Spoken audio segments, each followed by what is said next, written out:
Au niveau municipal, je crois que la Ville pourrait faire davantage pour le transport en commun, électrifier les autobus.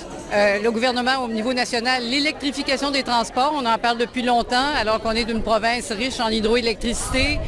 Des fois, il y a de la timidité de la part de nos gouvernements qui est difficilement explicable. On brette. Et ces citoyens ne veulent pas bretter, pour reprendre l'expression de cette dame, mais s'en remettent aux autorités, entre autres municipales, pour les questions qui les préoccupent. Bouteilles, sacs de plastique, également déversement d'eau usée, compostage et bien sûr, transport en commun. Merci beaucoup, Maude. Au revoir. Il n'y a pas de gauche et de droite, là. Ça n'a aucun sens. Vous devriez partir. Vous n'êtes pas le bienvenu ici. Vous n'êtes pas le bienvenu. Cette altercation s'est produite à la manifestation de Trois-Rivières.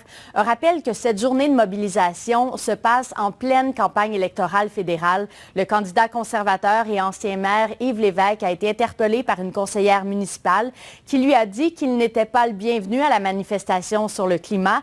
Amélie, la conseillère Mariannick Mercure, n'a pas mâché ses mots à l'endroit du candidat. Oui, elle a repris les propos qui étaient inscrits sur une bannière tenue par 2 manifestants qui ont suivi à la trace le maire Yves Lévesque dans chacun de ses pas pendant cette marche-là. Vous le voyez sur les images, là, c'était inscrit « criminel climatique ». Les conservateurs sont des criminels climatiques, c'est ce qu'elle a dit. Et Yves Lévesque, par contre, est resté calme et il a répondu « Vous êtes une extrémiste, les extrêmes ne sont jamais bons ». On peut écouter les 2 personnes en question. Et le virage va se faire graduellement par la population avec les voitures électriques. De là, les subventions sont toujours là. De là, nous, on va subventionner aussi, on va mettre en place du transport. Le train à grande fréquence, c'est exactement. Alors, c'est faux, c'est mensongère de prétendre que le Parti conservateur sont insensibles. Au contraire, on est des hommes et des femmes comme tout le monde, il va de façon pragmatique. Si on applique la mesure draconienne pour régler le problème, bien, ça va être pas l'environnement qui va nous suivre, ça va être une crise sociale, on va appauvrir la population. Non, je ne pense pas que sa présence ici demande de l'ouverture. Je pense que sa présence ici démontre de l'hypocrisie.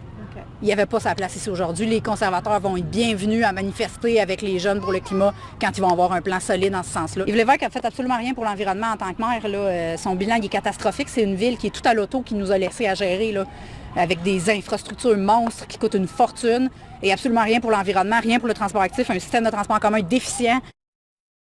We will do everything in our power to stop this crisis from getting worse, even if that means skipping school.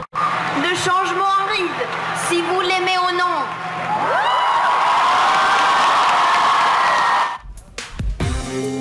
Vous avez une nouvelle à nous communiquer? Écrivez-nous à tjmauricie@radio-canada.ca.